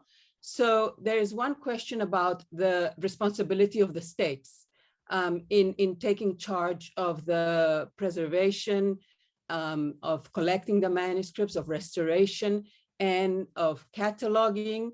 And this person thinks that the most dangerous from his point of view is to digitize the 3-dimensional manuscripts so that they are completely identical to the original, and putting the digitized manuscripts of the state without exception on a digital repository that is available to all peoples, not just the state that owns it. What is your advice on this point of view? That's one question. And another question for you, Maria Luisa, is she agrees with you that of your presentation, but the question is how to make that these books reach educational programs and schools to introduce African identity. And a third question for you, and then I will let you answer, to Dr. Russo. So extending the rights access of the manuscripts to ownership rights. So many manuscripts, as in other cultural or heritage materials, were looted and taken out of Africa during the colonial period, but also, most importantly, during the civil wars and repetitive unrest on the continent. Luckily, some of these survived the destruction because of this, and today they are preserved in Western museums. But what is your opinion on taking back these items through legal processes back to their original places and owners? So this is the question of repatriation, which is a very, very large one. Maria Luisa, I'm going to let you respond to some of these and then we can move on. Yeah, I will try to respond quickly so as not to take other colleagues the time for questions. Thank you for these questions. They are very interesting and actually very wide. They touch very wide topics. The involvement of the state, well, if we deal with public collections, this is out of the question. I mean, the state has the responsibility of taking care of those collections. When it comes to libraries of private ownership, which is the case often in, for instance, in West Africa, of course, this would be good, but it actually depends on the regulations and on the actual agreements that each state has with the private owners. So it is something that cannot be done in a, how should I say, in a coercive way. So the state taking the collections and bringing them somewhere and performing activities on them without the consensus of the owners. So it actually depends on the regulations. And of course, in any case, this kind of a collection of private collections from the state implies that for instance, the library of the archives that receives the collections is able to keep track of the provenance of the collections. So which family owned which collection, so that in several areas, we can always track the provenance of these collections, also for the history of the circulation of those of this cultural heritage. As for the digitization, and of course, it would be good if you could have more information about the physical object. I can also mention the aspect of the watermarks, which usually does not appear in digitization. But there are a lot of data that doesn't display on the digitization, such as the binding or some details of the book structure. However, I think we cannot ask the digitization to be what is not meant to be. It's not the physical object. So such a requirement, even if it would be good to have more information, it implies really a lot of efforts in terms of costs, because having, for instance, transmitted light images in transmitted light or further manipulation of manuscripts would create additional problems. So I think we can improve a bit the quantity of data that display in our digitization, but we will never have the physical objects. And that's why we have cultural heritage, not digital objects at the end. Second question, the educational programs, how to incorporate them into school programs. It is often a matter of having contacts, of taking contacts with the educational structures themselves, so schools or the departments which are in charge of the organization of school programs, and agree on some kind of introduction to cultural heritage through several aspects. Our written cultural heritage. Am I speaking too fast? A little bit. If you just slow down a little bit, please. Sorry. Our written cultural heritage is full of data which can be disseminated and divulgated in an easier way. I take an example that the colleague Minicka mentioned, for instance, the leather tanning. There is a social history behind these collections that could be more easily divulgated and approached to a wider audience of schools, and by that approaching young people to our cultural heritage. And the third question, so ownership property. This is really an enormous question. And restitution. Restitution. Restitution, yes, restitution. It is really an enormous topic. I would just say that it's not a there is no straightforward answer to this question, because when it comes to restitutions of items, even and we have several examples from the Second World War or the colonial period, many of the trials that were engaged for the restitution of cultural heritage resulted in further issues and further trials. So it's not a straightforward procedure. And I will just mention that, for instance, there were some midway solutions that were found in some African countries with colonial states and with their cultural heritage, instead of the restitution, complete restitution that would that had created already additional trial problems.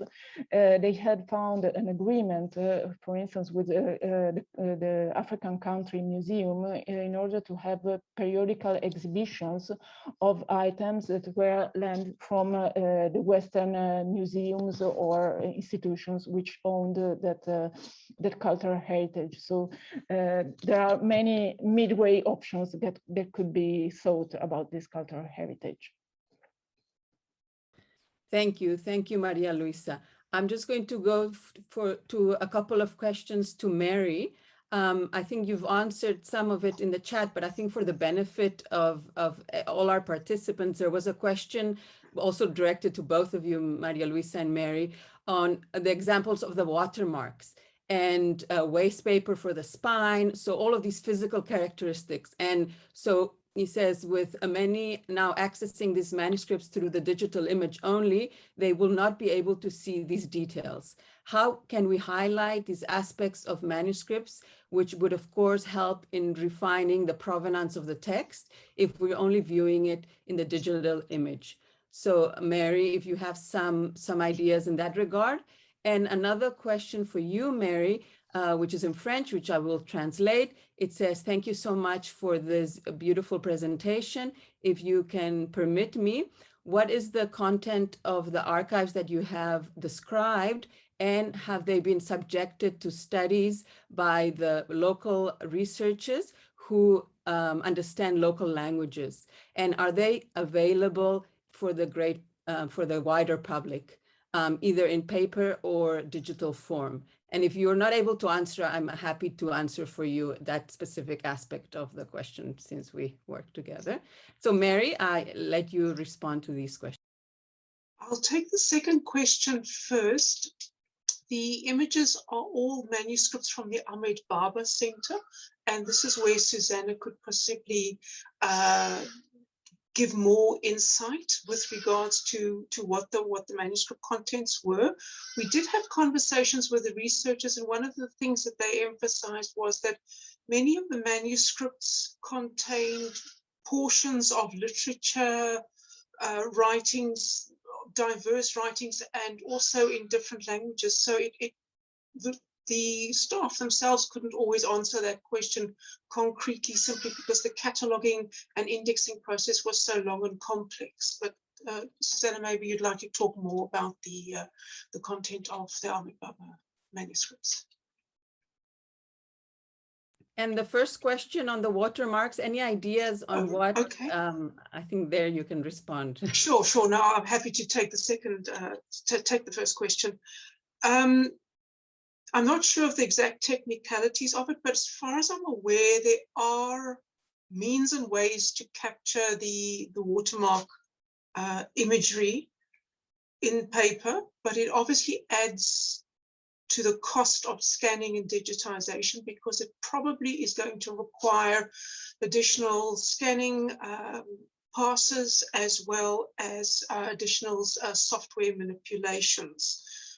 What you also got to think about in any scanning program is the kind of what you don't see front of house, but what sits behind the scenes is the massive files of scanned images that you have to make and maintain as part of the digital program, as well as the derivatives. So there's an enormous amount of technical work, and these additional scans obviously do add to the cost, do add to the complexity of managing the scans, etc.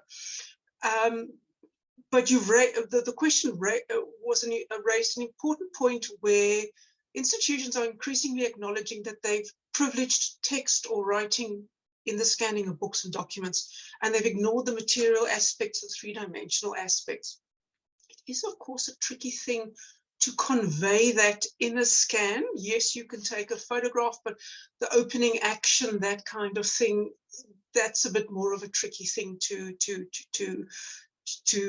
bring across in the digital realm.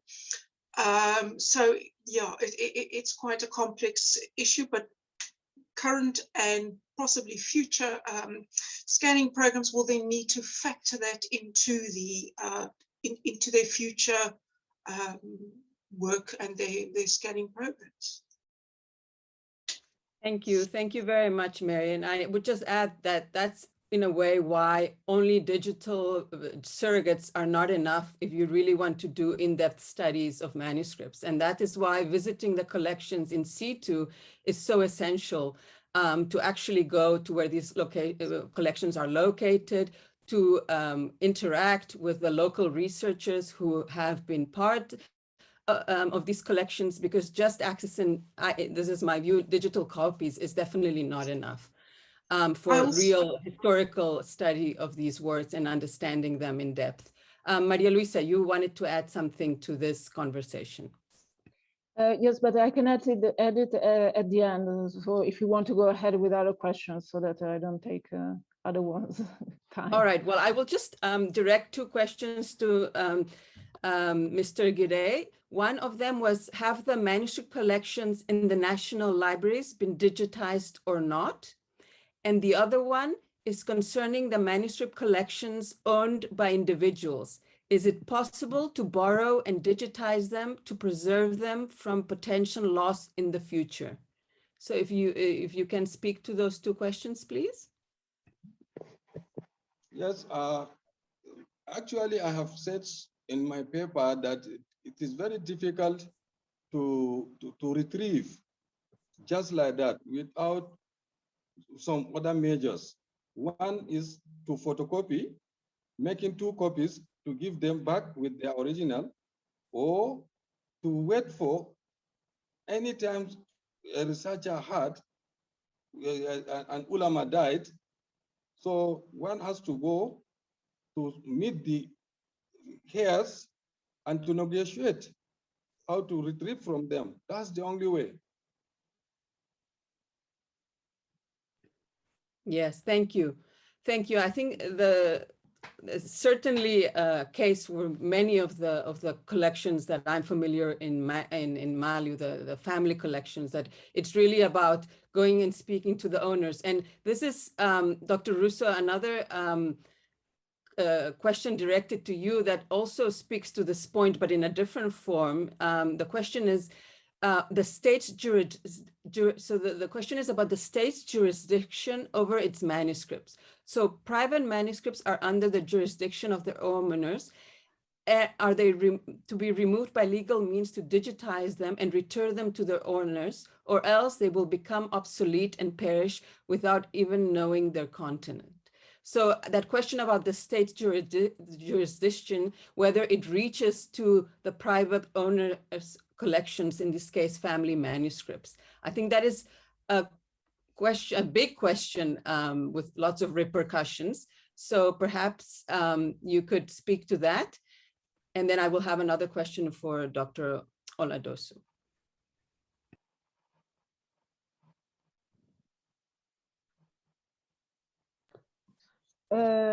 Yes. So if I don't know if I get correctly the question. So he's asking whether the manuscripts in private ownership are digitized and then returned back to the owners. And whether the state has jurisdiction, he's asking whether the state should have jurisdiction over that. So to digitize them, and then that's what I understand from the question, and then give it back to the owners so that the content is not lost. Well, it might have jurisdiction, but we cannot forget that the private ownership is an ownership. So we cannot just go there and take things and then digitize without the consensus. So I would rather go with an agreement process with the private owners. And for instance, in our work in Mali, we as a CSMC, we try to encourage families and private owners to entrust their collections to private libraries. Really, you have to work with people, not against them. So it is a matter of reciprocal trust between the state and private owner. And we also have to emphasize that, for instance, in Mali, as a general consideration, you have a very low trust in the state institutions. So it is really a process that involves a longer conversation with private owners rather than going against them. I hope I have a... Absolutely, I think that is very important. And there's a question here for Dr. Oladosu. The question says, the images of manuscripts from Ibadan look like they didn't have many traditional leather covers. Is this the case? Some of them are like that. Some of them are like that, and while others do have that covers. I mean, the ones I showed on the shelf, the bound copies, they have all the full bibliographic details there. But there are other, the ones that are tied, that are bound together with ropes, these are the ones that do not have those detailed information that you are mentioning. And I'd like to quickly add to the question you posed to Russo. In settings where there are no animosity between cultures, where government could put funds down and say this is meant to preserve our heritage, this is meant to preserve our culture. People in town, the scholars in town, when they are given the adequate information that the collection of these manuscripts are not for any ulterior motive other than for their preservation. We have had, instances here in Nigeria where scholars were ready to make such, manuscripts available for photocopying, and we have some of them in the library here. So the point I'm making is that with good information, with good interaction, with adequate information passed on to their owners, the challenge or the concern that Russo have will not actually arise. Thank you.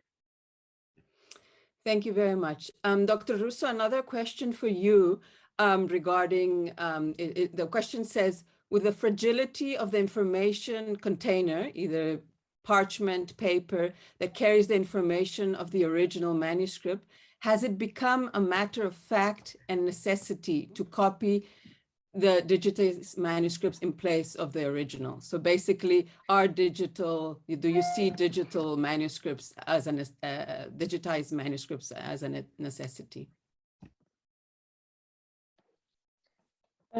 Yes, I see it as a necessity, but we must not forget original collections. This is a mistake which many institutions fall, even in Europe. So once we digitize the manuscript, and it means the text, we tend to forget the originals. And this must not happen. So of course we have to do it, and it's important because text accessibility is essential. But our written cultural heritage is made of several aspects, and many of them are physical, and no digitization will be able to represent them. We can even think about I don't know, surface treatment of paper. Which kind of a digital image could ever provide this information in a comprehensive way, the way you see it on the physical object? Really, it's something that we cannot ask to digitization. Absolutely. And there's another sort of general comment, which any of you are welcome to comment on, but there was a comment about problems of preservation in old fields. So this person was commenting that in Brazil, they also have very serious conservation problems. And in recent years, at least 5 conservation centers and libraries have been burned down in the country, in Sao Paulo, and some archives are in complete decay. So this is not just a question of manuscript libraries in West Africa or in Africa in general. And some in other places, some centers have been invaded by radical evangelical groups.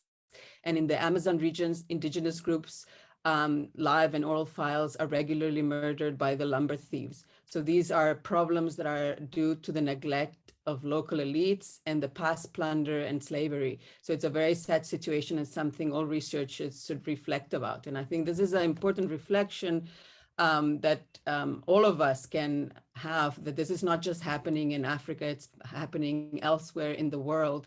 And we have to devise programs that actually work for our local context. And I think that is crucial. If any of you would like to comment on some of those aspects.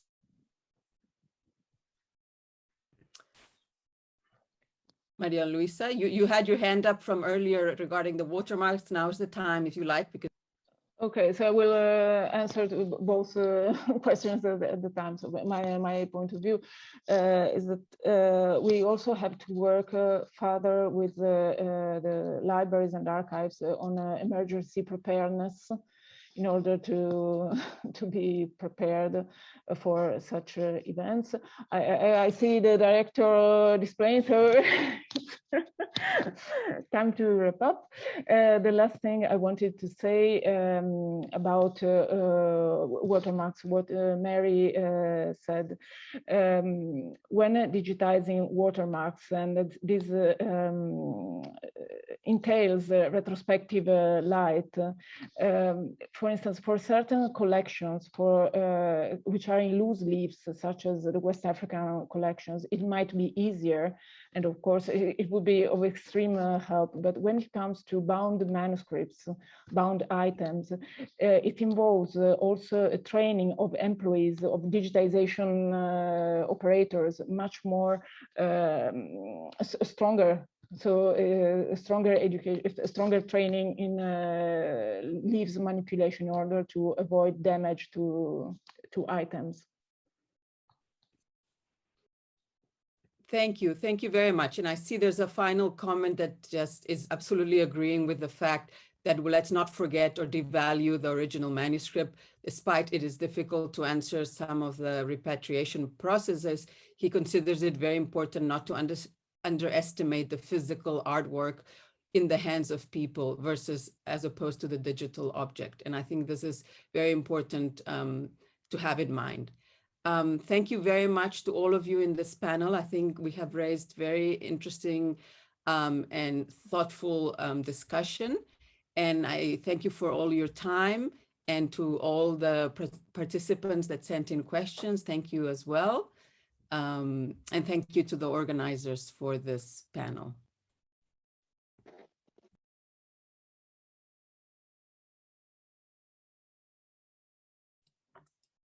Thank you very much, Dr. Suzanne, for managing and moderating this 5th session, and all the other scientific sessions that what was talking about the conservation and preservation and digitization. And there were many actually referral to many very important directions to all the heritage libraries in Africa, and the manuscripts, and all of it is about the conservation and also the preservation and the digitization. And this will let us look into the space or the status that has been actually put towards the attention, of the projects that are that are done and the efforts that is being exerted by the Western institutions for the conservation of monuments.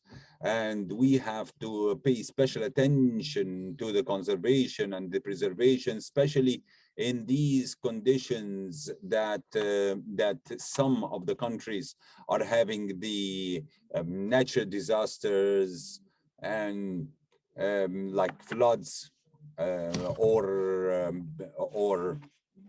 fires, or also if it is related to any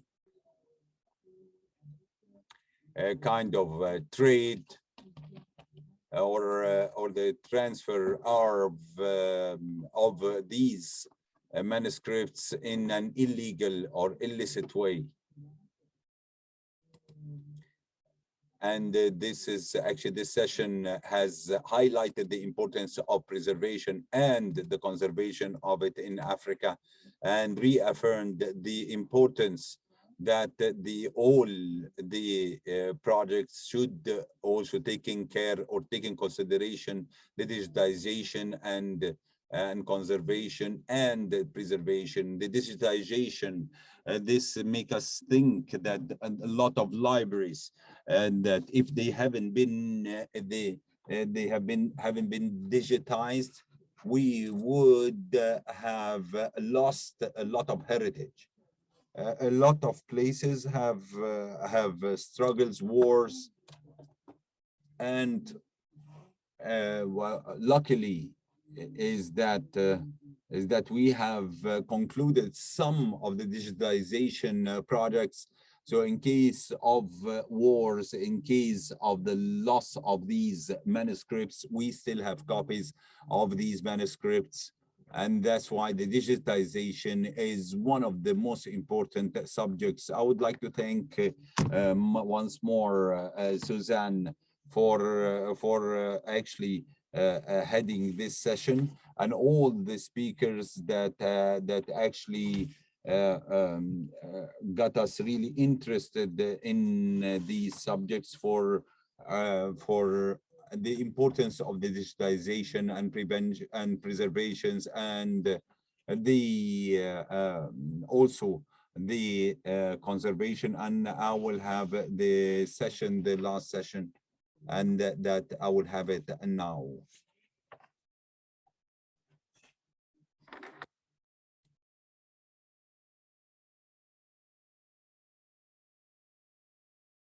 In the name of the God, the merciful, the compassionate.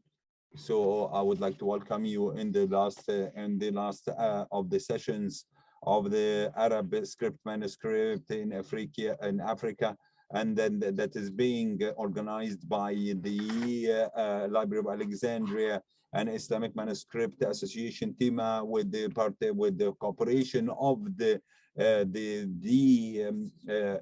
center, the Manuscript Center, the Soros Islamicus Foundation. And we have tried during the last 3 days to be comprehensive as much as we can by taking all the scientific opinions from different parts, and we have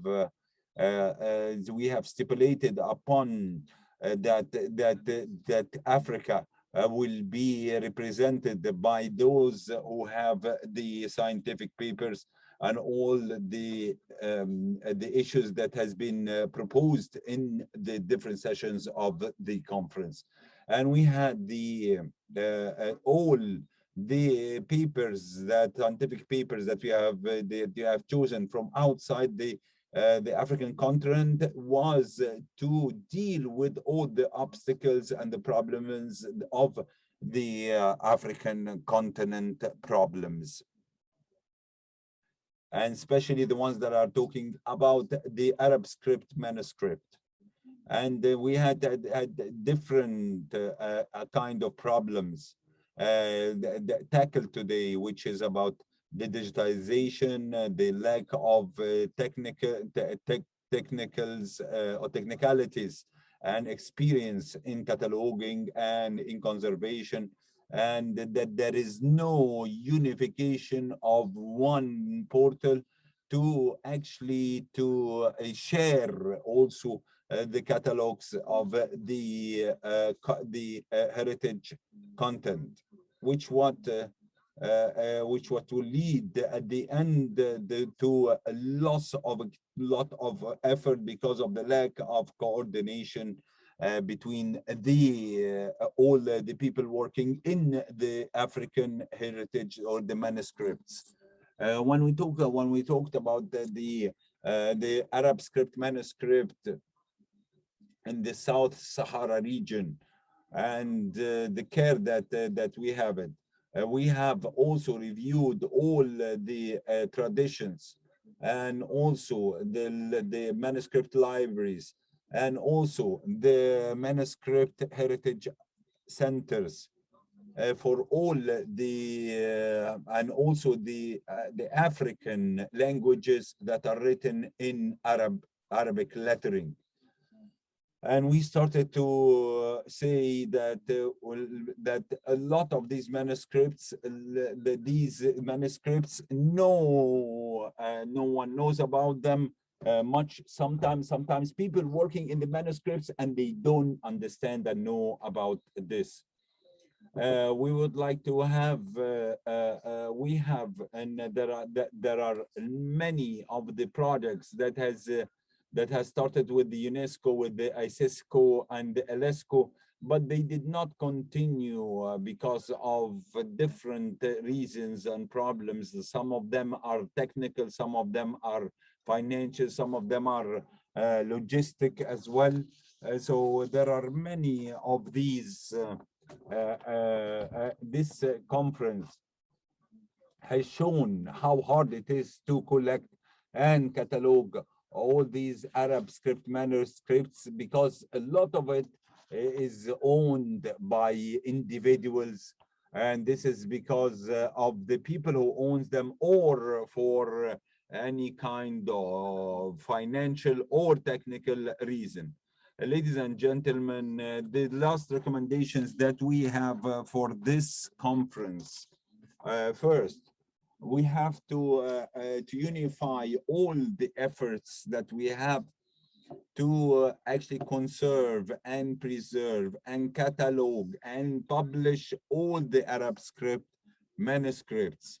And maybe the way to it is to have a portal to have these conferences and the results of the outcomes and the electronic catalogs for these manuscripts. Secondly, so we have to work on the prevalence and actually to let this this culture of manuscripts actually reach out to all the African countries. And third, so the establishment, heritage establishment in Africa, they have to exert more effort to get and include all the manuscripts that are owned by people, to have it mainly for the public libraries, where we have better conditions, and also good to go to actually publish the results of all the Arab European projects that worked on these Arab script manuscripts in Africa, to be able to understand it. And this might be the beginning of interest in researchers. And maybe the Islamic Manuscript Association has supported a lot of them, and it is still doing that. The fifth, sometimes some of the African countries may have actually to pass laws to protect the manuscripts from actually illicit trade, or the destruction or stealing. Unlike we had a lot of people like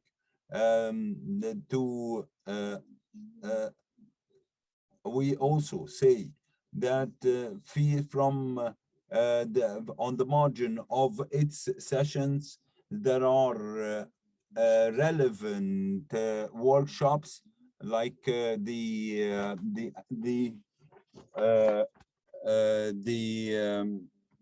manuscript tradition of East Africa, textual and the context, a workshop, manuscript libraries and written heritage centers in Africa, work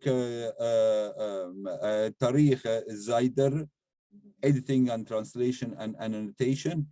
And then we say that the sessions we have used in it the 3 languages, Arabic, English, and French. And we also had all along the conference, we had the translation. And then all these scientific papers will be published about the conference. And then I would like to draw the attention of the followers is that we still have 2 more days, tomorrow and day after tomorrow, for 6 different workshops that has been registered. People registered in it early. And I would like to thank, to extend my thanks, Dr. Mustafa Al-Fiti, the head of the Library of Alexandria, to all the attention that he has given to this conference, and also to the Association of Islamic Manuscript. And he has helped in actually getting over all the obstacles. And all the team that we have would like to thank them. And we would like to thank the Islamic Manuscript Association by Miss Dalia Nashat, also the Library of Alexandria.